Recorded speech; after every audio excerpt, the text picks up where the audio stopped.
Hello friends, ધમુસ kitchen and vlog પર તમારું સ્વાગત છે। આજે આપણે બનાવીશું ખૂબ જ ટેસ્ટી અને એકદમ નવી રીતે દૂધી અને ચણાની દાળનું શાક કે જ્યારે પણ આપણે ઘરમાં કહીએ કે આજે દૂધી ચણાની દાળનું શાક બનાવીશું તો ઘરના અડધા સભ્યો ખાવાની ના પાડે છે। પણ આજે જે આપણે શાક બનાવવાનું છે દૂધી ચણાની દાળનું એકદમ યુનિક અને સાવ નવી રીતે પંજાબી અને પનીરનું શાક પણ ભૂલી જાઓ એટલું ટેસ્ટી બનીને તૈયાર થશે। તો ચાલો ઝડપથી બનાવવાની શરૂઆત કરીએ। સૌથી પહેલા આપણે અહીંયા 1 કટોરી જેટલી ચણાની દાળ લઈશું। હવે આપણે ચણાની દાળને એક મોટા વાસણની અંદર ટ્રાન્સફર કરીશું અને ખૂબ સારી રીતે ધોઈ લઈશું। તો આ રીતે ઘસી 2 થી 3 વખત સારા પાણીથી આપણે ધોઈ લેવાની છે। હવે ધોઈને તૈયાર કર્યા પછી આપણે એમાં 1 ગ્લાસ જેટલું પાણી એડ કરીશું અને પ્લેટ ઢાંકી અડધો કલાક માટે આ દાળને પલળવા દઈશું। તમારી પાસે ઝાઝો સમય હોય તો તમે એને 1.5 થી 2 કલાક પણ પલાળીને રાખી શકો છો।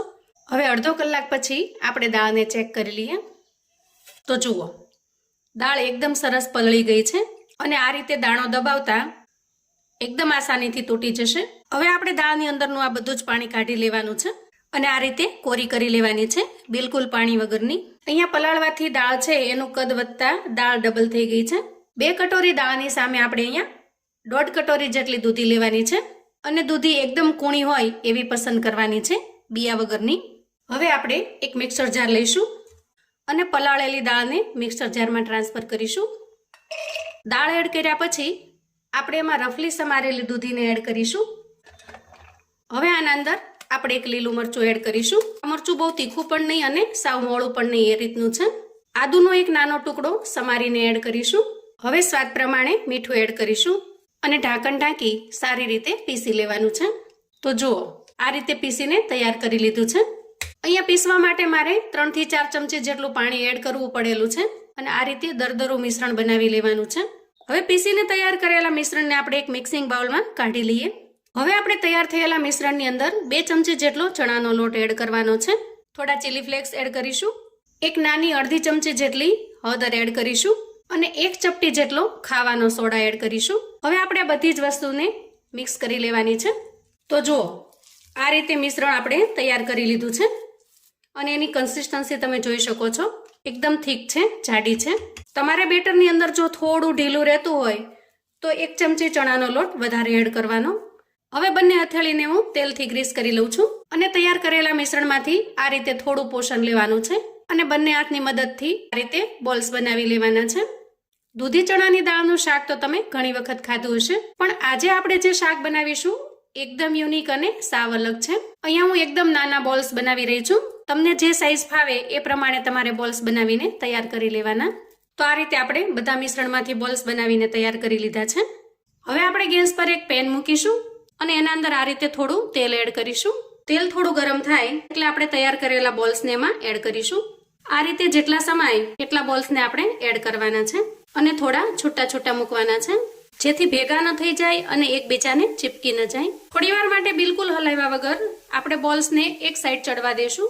એક સાઈડ ચડી જાય પછી આપણે એની સાઈડ ચેન્જ કરી લેશું અને આ રીતે આપણે અલટાવી પલટાવી બધી જ બાજુ સારી રીતે શેકી લેવાના છે। તો જુઓ, અહીંયા બોલ્સ એકદમ સરસ ગોલ્ડન બ્રાઉન કલરના થઈ ગયા છે। તો આ બોલ્સને આપણે એક પ્લેટમાં કાઢી લેશું અને એ જ રીતે બીજી બેચને પણ તૈયાર કરી લઈએ। તો જુઓ, આ રીતે બીજી બેચ પણ બનીને તૈયાર થઈ ગઈ છે। અહીંયા ગેસની ફ્લેમને આપણે બંધ કરીશું। તો જુઓ, બધા જ બોલ્સ બનીને તૈયાર થઈ ગયા છે અને એકદમ સરસ ગોલ્ડન બ્રાઉન કલરના આપણે એને શેલો ફ્રાય કરી લીધા છે। હવે બોલ્સને આપણે થોડા ઠંડા થવા દઈશું અને એક નાનો મિક્સર જાર લઈશું। એના અંદર એક મોટું ટમેટું રફલી ચોપ કરીને એડ કરવાનું છે, આ રીતે। હવે ઢાંકણ ઢાંકી આપણે ટમેટાની પ્યોરી તૈયાર કરી લઈએ। તો જુઓ, અહીંયા ટમેટો પ્યોરી બનીને તૈયાર થઈ ગઈ છે। અહીંયા ગેસ ઉપર આપણે કડાઈ મૂકીશું અને કડાઈની અંદર બોલ્સ તળતા જે તેલ વધેલું છે એને એડ કરી દઈશું। તેલ થોડું ગરમ થાય એટલે અહીંયા મેં 2 મીડિયમ સાઇઝની ડુંગળીને ઝીણી સમારેલી છે એને એડ કરી દઉં છું અને સાથે સાથે 1 ચપટી જેટલી આપણે હિંગ એડ કરી દઈશું। અહીંયા મેં એક પેસ્ટ તૈયાર કરી છે જેમાં આદુ, મરચાં, લસણ અને આખું જીરું એડ કરેલું છે અને આ પેસ્ટ નાખવાથી દૂધીના શાકની અંદર ખૂબ જ મસ્ત ટેસ્ટ આવે છે। તો આ પેસ્ટને આપણે એડ કરી દઈએ। પેસ્ટની અંદર લસણ, મરચાં આ બધું જ તેલની અંદર સારી રીતે ફ્રાય થઈ જશે એટલે આપણે એને વહેલા જ એડ કરી દેવાની અને ડુંગળીની સાથે સારી રીતે સાંતળી લેવાની। હવે જુઓ, ડુંગળી એકદમ સરસ બ્રાઉન કલરની થઈ ગઈ છે. હવે આ રીતે ડુંગળી એકદમ સરસ સારી રીતે સતળાઈ જાય ત્યારે આપણે એમાં તૈયાર કરેલી ટોમેટો પ્યુરીને એડ કરીશું અને સારી રીતે મિક્સ કરી લઈશું. આ સ્ટેજે આપણે હવે મસાલા કરી લઈએ. તો સૌથી પહેલા સ્વાદ પ્રમાણે મીઠું એડ કરીશું. નાની અડધી ચમચી જેટલી હળદર એડ કરીશું. 1 ચમચી ધાણા જીરું પાવડર એડ કરીશું અને 1 ચમચી જેટલું રૂટીનમાં જે વાપરીએ છીએ એ લાલ મરચું એડ કરીશું. અડધી ચમચી જેટલું આપણે અહીંયા કાશ્મીરી લાલ મરચું એડ કરીશું. એનાથી ખૂબ સરસ કલર આવશે રેસીપીમાં. અને બધા જ મસાલાને સારી રીતે મિક્સ કરી લઈએ. હવે ગ્રેવીની અંદર જ્યારે આ રીતે તેલ છૂટું પડી જાય ત્યારે એના અંદર આપણે 2 ચમચી જેટલું મોળું દહીં એડ કરવાનું છે. અહીંયા તમારી પાસે જો મોળું દહીં અવેલેબલ ન હોય તો તમે થોડી દૂધની મલાઈ પણ એડ કરી શકો છો. હવે આપણે દહીં પાકી જાય ત્યાં સુધી એને ચલાવી લઈએ. દહીં પાકી જતાં જ ગ્રેવીમાં એકદમ સરસ તેલ છૂટું પડી ગયું છે. આ સ્ટેજે આપણે ગ્રેવીની અંદર 1 ગ્લાસ જેટલું પાણી એડ કરવાનું છે. હવે ઢાંકણ ઢાંકીશું અને ગ્રેવીમાં ખૂબ સરસ ઉફાળ આવે ત્યાં સુધી થવા દેશું. હવે જુઓ ગ્રેવી સરસ રીતે ઉકળી ગઈ છે.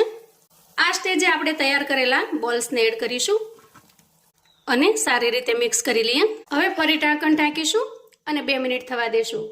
ત્યાં સુધીમાં અંદર એડ કરેલા કોફતા અથવા તો વડી તમે જે નામ આપો એ સરસ રીતે સોફ્ટ થઈ જશે અને ગ્રેવીની અંદર સારી રીતે મિક્સ પણ થઈ જશે. અંદાજે 2 મિનિટ પછી આપણે ઢાંકણ લઈ લેશું. જુઓ એકદમ સરસ શાક બનીને તૈયાર થઈ ગયું છે. આ સ્ટેજે આપણે ખટાશને બેલેન્સ કરવા માટે 1 નાની ગાંગડી જેટલો ગોળ એડ કરીશું.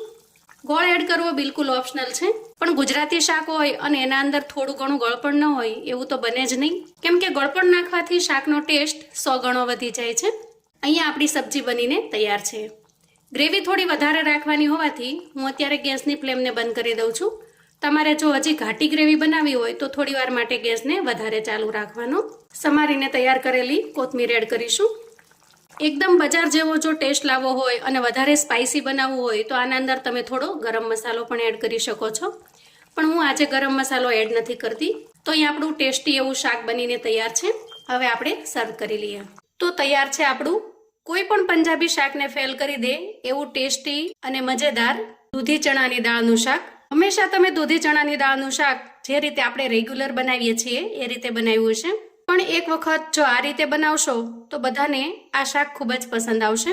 દૂધીને ના પસંદ કરતા લોકો પણ આ સબ્જી જોઈને દૂધીને પસંદ કરવા લાગશે, એટલું ટેસ્ટી બને છે. એક વખત મારા કહેવાથી ચોક્કસથી આ રીતે તમે દૂધી ચણાની દાળનું શાક બનાવજો. ખરેખર ઘરમાં બધાને ખૂબ જ પસંદ આવશે.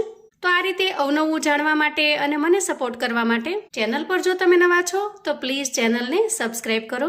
વિડીયો ગમે તો લાઈક અને શેર કરો.